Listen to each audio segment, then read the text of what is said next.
Welcome to the History Unplugged podcast, the unscripted show that celebrates unsung heroes, myth-busts historical lies, and rediscovers the forgotten stories that changed our world. I'm your host, Scott Rank.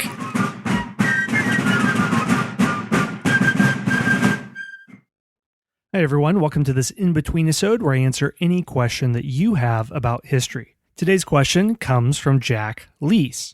Take it away, Jack. What is the War of Roses? The War of the Roses. If you grew up in England, this is old hat to you, and you probably had to memorize it as part of whatever examinations were necessary to enter into university. If so, I apologize. If you're not from England, you probably don't know very much about it, although you might have heard of the title before.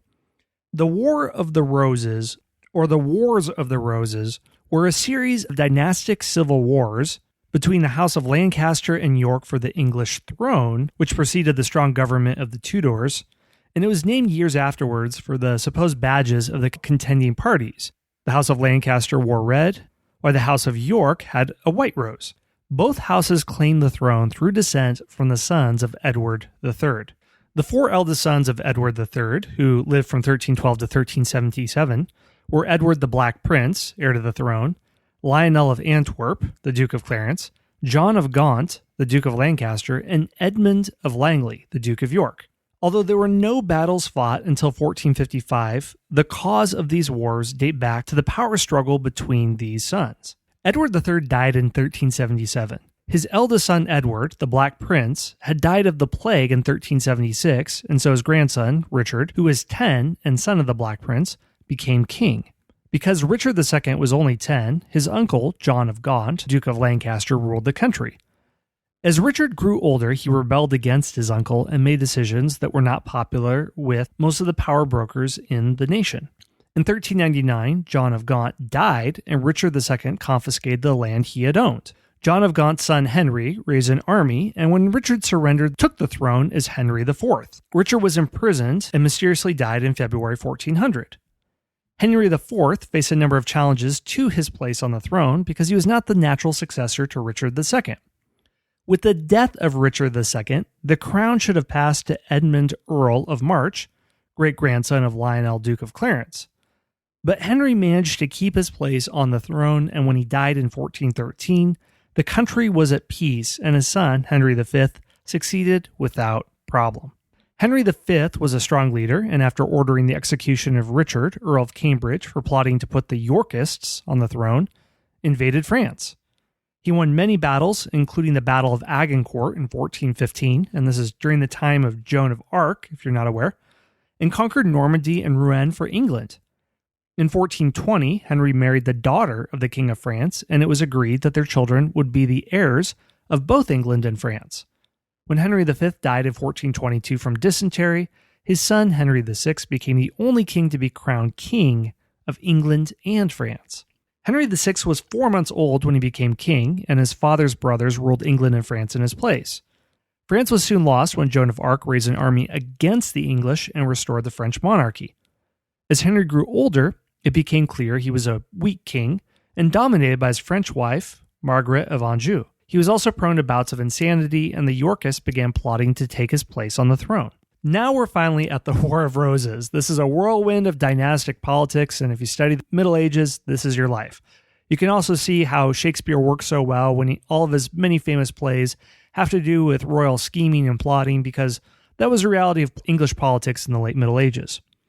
The first battle of the Wars of the Roses took place at St. Albans on May 22, 1455. The Yorkists were led by Richard, Duke of York, and they easily defeated the king's army. Henry V was injured and taken prisoner. In 1455, Henry suffered another bout of insanity, and Richard, Duke of York, was made protector of England. In 1456, Henry recovered and took the throne. There were further battles, and in 1459, Richard was killed at the Battle of Wakefield. In 1461, Richard's son Edward, Earl of March, defeated the king's army, took the king prisoner, and made himself King Edward IV. Queen Margaret took her son and fled to Wales, where they were taken in by the king's half-brother, Jasper Tudor. In In 1470, Henry regained the throne, but in 1471 was defeated by Edward's army at the Battle of Tewkesbury, and sorry if I'm mispronouncing it, but there it is, and taken prisoner. Henry's son, Edward, Prince of Wales, was killed during the battle. With no other Lancastrian heir to challenge him, Edward IV remained king until his sudden death in 1483. Edward IV had two sons, Edward and Richard, both of whom were too young to rule, and so their uncle, Richard, Duke of Gloucester, ruled England. The two princes were taken to the Tower of London and in the summer of 1483 mysteriously disappeared. It is believed that their uncle murdered them.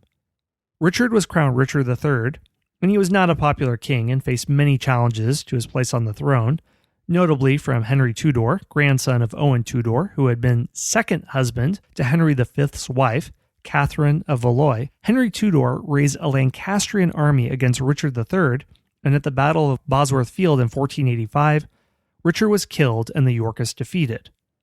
It is told that Henry found Richard's crown on the battlefield and placed it on his head. Henry VII was crowned king and married Edward IV's daughter, Elizabeth of York, a move that was to end the Wars of the Roses. So what was the upshot of all this? The War of Roses left little mark on the common English people, but it severely thinned the ranks of the English nobility, leading to the consolidation of power of later monarchs such as Henry VIII and Elizabeth. Now, there are many more historians more qualified than I on English history who can argue on whether or not there is or is not a logical connection between these, but one was perhaps a little bit less liable to get tangled up in all the knots of dynastic politics after the war had concluded. Well, thank you for the question. If any of you would like to submit one to me, you can do so by going to historyunpluggedpodcast.com, and you can submit a question to me either as an email or as a voicemail, and I'll be glad to answer anything that you can throw at me.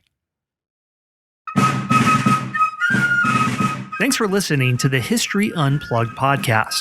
Be sure to subscribe to the show to get your daily dose of all things history related, from ancient Greece to the Cold War. You can do that by going to historyonthenet.com/subscribe. Speaking of history on the net, if you want to dive deeper, go to our site historyonthenet.com, and there you'll find blog posts, book reviews, and all of our other podcast episodes. Plus, don't forget to rate and review this podcast so we can bring you the best daily history content possible. We'll see you next time at the History Unplugged podcast.